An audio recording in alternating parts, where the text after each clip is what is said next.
तरह से कोरोना महामारी में विकराल रूप लिया है, राज्य सरकार अपने स्तर पर प्रयास कर रही है।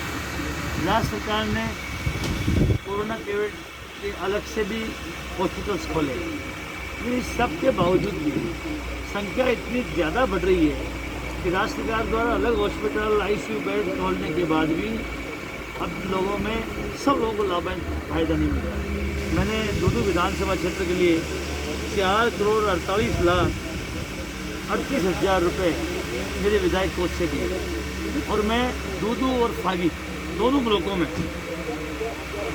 पूरे जो जितने भी सरकारी चिकित्सालय हैं इनके हेल्थ इंफ्रास्ट्रक्चर को सुदृढ़ करने के लिए मैंने एक एक हॉस्पिटल को पैसा दिया।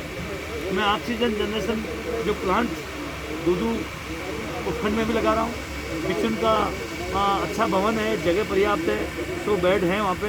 और बिचुन सामुदायिक स्वास्थ्य केंद्र में हम ऑक्सीजन जनरेशन प्लांट बनाएंगे। फागी का भी हमने फैसला किया है और इनमें सब जो मैंने CM से जानकारी ली है, इन्होंने जो मुझे प्रस्ताव दिए हैं मैं सारे मंजूर करा दिए हैं और मेरे कलेक्टर ने 4,48,38,000 रुपये मंजूर कर दिए हैं। इस दूदू के लिए, दूदू उपखंड के लिए 2,83,24,000 की स्वीकृति जारी होगी।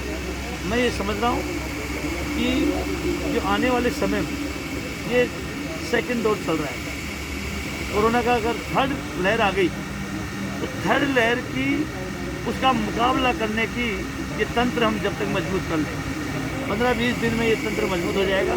आज लोगों को ऑक्सीजन की कमी के कारण, समय पर ऑक्सीजन नहीं मिलने के कारण लोगों के प्राण निकल जाते हैं, मर जाते हैं। और अगर हमने ये प्लांट यहाँ बना लिया, ये हवा से ऑक्सीजन बनाएगी, यही प्लांट में ऑक्सीजन बनाएगी, तो हमारे लोगों को 70-80 सिलेंडर पर डे बना सकती है, जो मशीन मैंने सजेस्ट किया है।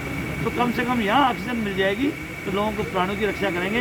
मैंने तो यहाँ तक निवेदन किया कलेक्टर साहब से, क्योंकि 2.5 वर्षों में जो मैंने प्रस्ताव दिए थे और जिनकी सैंक्शन नहीं निकली है वो सारे के सारे कार्य मैंने स्थगित करवा लिए। 4,48,38,000 रुपये में सैंक्शन करने की स्थिति में था, वो मैंने सारे सैंक्शन करा लिए और दूदू के हर हॉस्पिटल को मैंने पैसा दिया है। मैं आप लोगों से यही निवेदन करना चाहूँगा, जनता में आपके माध्यम से ये मैं एतबार कायम करना चाहता हूँ कि आने वाले समय में आप कोरोना गाइडलाइन की पालना करें। जो 10 तारीख से जो संपूर्ण लॉकडाउन, आज इन अधिकारियों से समीक्षा बैठक ली है, मैंने इनको दिशा निर्देश दिए हैं कि लॉकडाउन को कोई भी अगर उसकी अवहेलना करता है तो सख्त कार्रवाई करी जाए, बेकसूर को परेशान नहीं किया जाए और पूरी तरह हमारे क्षेत्र में लॉकडाउन रहेगा, इसमें कोई किसी प्रकार की लापरवाही नहीं बरते जाए। ये भी मैंने आज इनको दिशा निर्देश दिए हैं। इसके अलावा मैं दूदू की जनता से भी अपील करना चाहता हूँ कि जो भी सरकार कर रही है अपने स्तर पर पूरा प्रयास कर रही है। हमारे जो नौजवान बच्चे हैं, आज 18 साल से 45 साल के बच्चों के वैक्सीन का सरकार ने निर्णय लिया। राज्य के मुख्यमंत्री जी ने निःशुल्क वैक्सीन की व्यवस्था करने की बात करी है।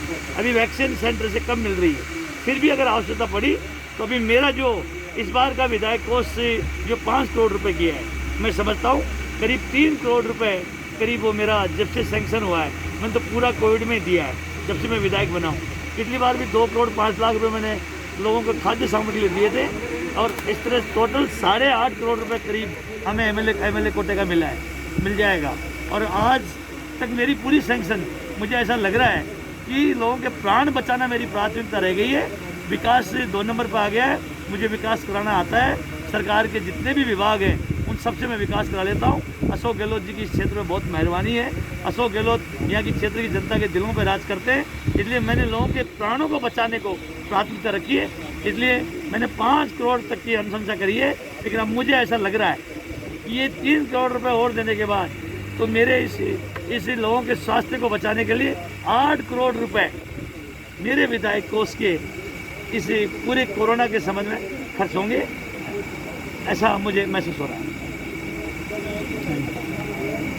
जो निःशुल्क सरकार वैक्सीन लगा रही है उसमें भी मैं सहयोग देने की बात कर रहा हूँ। तो ये पूरा का पूरा जो तंत्र है, ये हमारा जो हेल्थ इंफ्रास्ट्रक्चर है हमारे हॉस्पिटल्स का, उसको सुदृढ़ करने का ही तो तंत्र है। आने वाले समय में मैं समझता हूँ अगर ये जो मैंने पैसा दिया है विधायक कोष से, अगर ये पूरी तरह से कामयाब हो गया, समय पर अगर ये लग गए समय पे हमारा ये ऑक्सीजन जनरेशन प्लांट बन लग गया तो मैं कह सकता हूँ तीसरी लहर को हम भगा देंगे। और सख्ती से मैंने आज इस समीक्षा बैठक में मैंने अभी नरेगा कार्यों को बंद कर दिया है। इस 10 तारीख सरकार ने कुछ गाइडलाइन चेंज करी है, लेकिन मैंने डायरेक्शन दिए हैं विकास अधिकारी को, मुझे 1000 से 1500 कार्य ऐसे स्वीकृत चाहिए इस 8-10 दिन में स्वीकृत करो कि जैसे ही नरेगा की गवर्नमेंट अलाउ करती है तो एक साथ मैं दूदू और मौजूदा तहसील में करीब 50-60 हज़ार लोगों को लेबर दूँ। मैं दूदू की जनता से भी कहना चाहूँगा ये थोड़ा सा कठिन समय है, संयमता से निकालें। मेरा पहले भी कमिटमेंट था, आज भी मेरा कमिटमेंट है, मैं किसी को भी भूखा नहीं सोने दूंगा, किसी को भी रोटी रोजी के लिए किसी को परेशान नहीं होने दूंगा, ये मैं विश्वास देता हूँ। जो लोग बाहर से अभी लेबर आई है उनसे भी मैं कहना चाहूँगा ये सरकार, मैं समझता हूँ सरकार के ध्यान में, प्रसंज्ञान में इसी नरेगा में कुछ वो अपने तरीके गाइडलाइन निकालेगी जहाँ कम लोग इकट्ठे हो सकते हैं, लेकिन मैं सबको रोजगार दूंगा, किसी को बेरोजगार नहीं रहने दूंगा इस दूदू में। ये मेरा कमिटमेंट है, इसलिए निश्चित रहे और आराम से एतबार से इस लॉकडाउन का पालन करें।